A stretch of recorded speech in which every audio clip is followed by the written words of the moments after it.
أعوذ بالله السميع العليم من الشيطان الرجيم بسم الله الرحمن الرحيم والصلاة والسلام على رسول الله محمد بن عبد الله وعلى آله وصحبه وسلم تسليما كثيرا.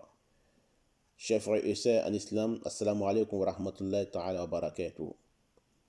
Nous remercions Allah subhanahu wa ta'ala, nous le glorifions, Allah le Tout-Puissant, le Tout Miséricordieux Allah.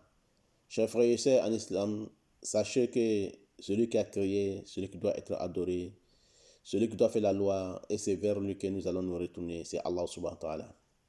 Nous demandons à Allah subhanahu wa ta'ala sa protection, salut, paix sur le prophète Mohammed ainsi que sa famille et ses nobles disciples et tous ceux qui vont les suivre jusqu'au jour de la résurrection. Nous allons vous parler aujourd'hui de celui qui voit qu'il est en train de voler dans le ciel comme un oiseau ou bien comme un avion. Un homme qui vole dans le ciel comme un avion ou bien comme un oiseau. Qu'est-ce que ça signifie?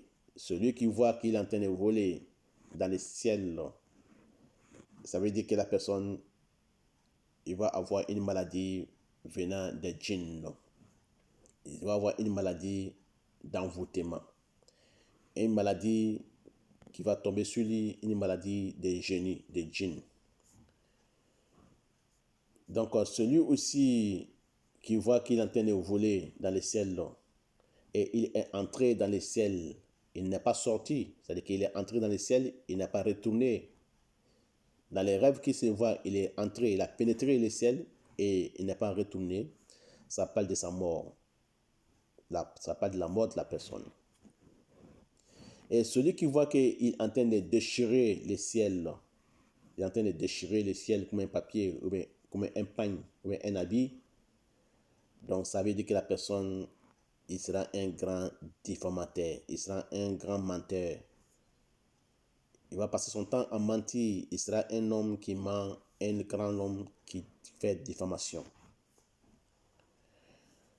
Et celui aussi qui voit qu'il est tombé du ciel, alors il est tombé du ciel et il n'est pas mort, la personne, ça veut dire qu'il va se convertir, il va se repentir vers Allah subhanahu wa ta'ala. Il va se repentir vers Allah s'il est tombé du ciel et il n'est pas mort.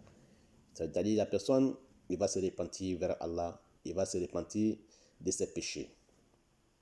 Mais s'il tombe du ciel et qu'il est mort, c'est-à-dire la personne, il va donner le dos à sa passion.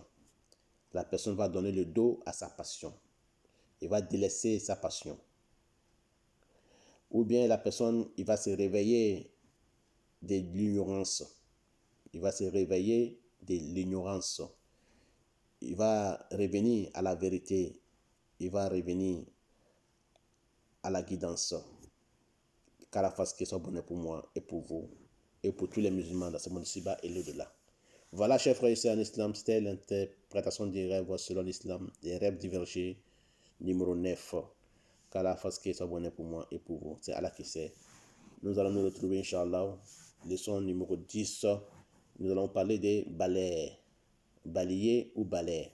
Qu'Allah fasse que ce soit bonheur pour moi et pour vous. Wa ila lika. Assalamu alaikum wa rahmatullah wa barakatuh.